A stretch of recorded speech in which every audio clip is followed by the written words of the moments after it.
Hi, my name is Sylvia. I'm a certified health coach and fitness trainer, and today we are making the Prolon tomato soup.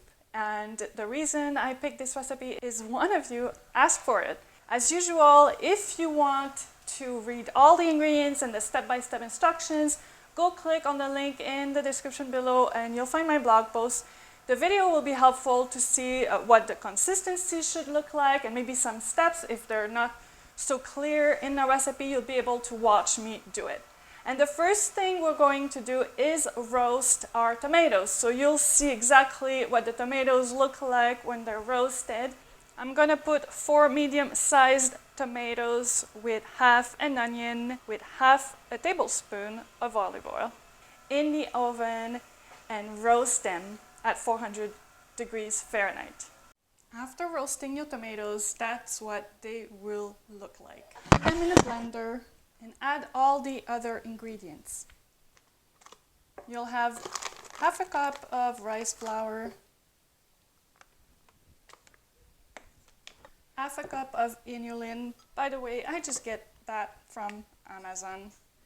And I did weigh the inulin on a scale to figure out how much 3 ounces was, because the macro on MyFitnessPal is in ounces, so it turns out to be about half a cup. Same thing with your potato starch. That's about 3 tablespoons or half an ounce.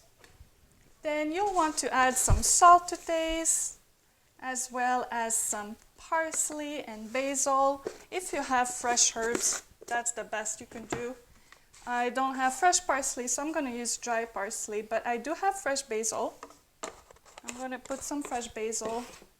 And obviously you don't have to chop super finely because it's all going in the blender.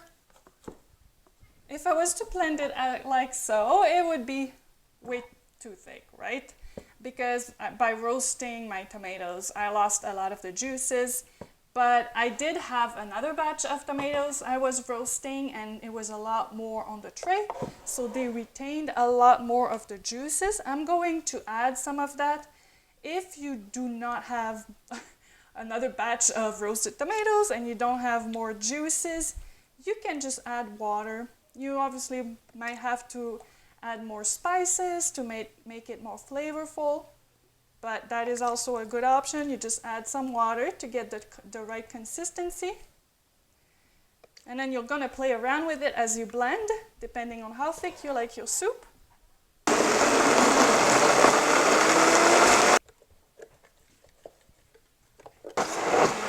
That's how thick I like my soup. But this is actually so flavorful, I can't even believe it. I love it. I think you will too. That's all for this week. Thank you for watching and see you next time.